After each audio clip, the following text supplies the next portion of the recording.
Republik Belarus pernah menjadi anggota terbatas Uni Soviet bersama dengan Slavia, Ukraina, dan Rusia. Bahkan sebelum itu, Belarus tidak pernah benar-benar merdeka setelah melepaskan diri dari persemakmuran Polandia-Lituania.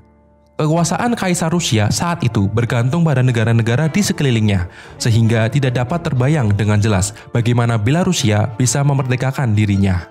Sejarah Belarusia pada zaman batu terdapat 3 kelompok besar yang mendiami wilayah Belarusia dengan sebutan Dnieper, Dvina, dan Pripyat.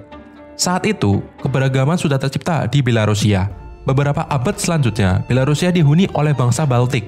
Kemudian bangsa Baltik diusir oleh suku Slavia. Kemudian beberapa tahun selanjutnya, berdiri kerajaan-kerajaan Belanda di Belarusia. Pada tahun 895 Masehi, suatu wilayah ditemukan bernama Polotsk. Polotsk terletak di antara Novgorod di utara dan Kiev di selatan.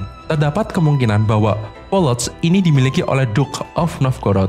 Polotsk sangat diuntungkan karena memiliki jalur perdagangan antara Baltik dan Laut Hitam. Kadipaten Polotsk mengembangkan sistem politiknya sendiri yang dipimpin oleh Rokvolod. Ia datang dari seberang laut kemudian menjadi pemimpin Polotsk yang mampu memadatkan sistem politik dan administrasi Polotsk.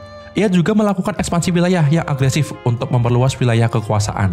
Ekspansi tersebut menimbulkan perselisihan dengan wilayah-wilayah di sekitar Polotsk. Namun hal itu tidak menjadi halangan untuk Polotsk. Pada abad 11 dibangun Saint Sophia Cathedral, gereja Ortodoks Eropa Timur di Polotsk. Kehidupan di Polotsk berjalan seperti biasanya hingga timbul retakan sepeninggalan Vyacheslav.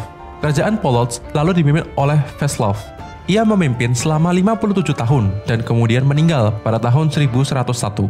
Sepeninggal rajanya, Polotsk mengalami benturan perpecahan yang akhirnya membagi wilayah menjadi beberapa bagian. Polotsk semakin terpecah ketika dianeksasi oleh Kadipaten Agung Lituania pada tahun 1307. Kadipaten Agung Lituania kemudian menjadi negara bagian terbesar di Eropa selama puncaknya pada abad ke-15. Meskipun campuran wilayah itu menampung berbagai etnis, bahasa, dan budaya, pada 1 Juli 1569, penyatuan wilayah ditandatangani oleh Kadipaten Agung dan Kerajaan Polandia, menciptakan monarki elektif bersatu yang dikenal sebagai Persemakmuran Lituania-Polandia.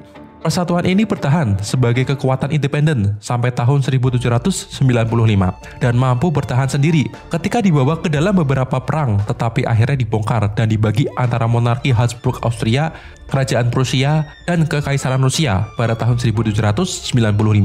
Gerakan nasionalis baru oleh Belarus dan orang-orang yang mendukung negara untuk merdeka mulai tumbuh dari sekelompok mahasiswa pada awal abad ke-18. Tetapi kampanye mereka ditunda selama Perang Dunia Pertama. Kekaisaran Rusia yang menempati Belarusia sangat kuat dan mendominasi.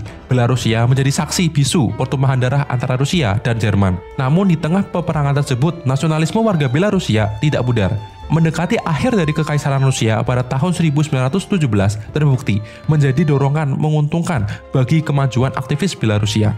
Pertengahan jalan dalam memerdekakan Belarusia, rencana aktivis harus diubah karena adanya perjanjian Brest-Litov sebagai perjanjian perdamaian yang ditandatangani pada 3 Maret 1918 antara pemerintahan baru Bolshevik, Rusia Soviet, dan Jerman yang mengakhiri keterlibatan Rusia dalam Perang Dunia ke-1.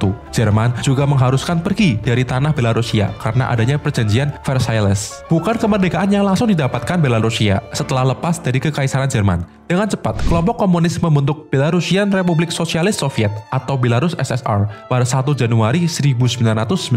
Belarus SSR dibentuk dengan tujuan pemilihan pemimpin antara Rusia dan Polandia yang berperang saat 1919 hingga 1920. Perang tersebut selesai karena adanya perjanjian Riga yang ditandatangani oleh Polandia dan Rusia. Belarus SSR merupakan salah satu dari 4 republik yang membentuk Uni Soviet setelah invasi Jerman ke Polandia tahun 1939 dan penandatanganan Fakta Non-Agresi antara Rusia dan Jerman. Uni Soviet mengikuti dan menyerang Polandia dan akhirnya menebut wilayah Polandia pada tahun 1941. Peristiwa tersebut membawa komplikasi baru meskipun ketika Jerman menginvasi Uni Soviet dan sekali lagi menduduki Belarus. Setelah berakhirnya perang, provinsi Polandia dianeksasi oleh Uni Soviet dan ini merupakan deportasi massal dari daerah. Ketika Perserikatan Bangsa-Bangsa dibentuk pada tahun 1945, SSR Belarusia menerima kursi di Majelis Umum meskipun negara itu masih belum sepenuhnya merdeka. Belarus tidak dapat mengamankan kemerdekaannya yang sebenarnya dari Uni Soviet hingga tahun 1991 karena keseluruhan serikat mulai terpecah meskipun Belarus akhirnya memperoleh status independen.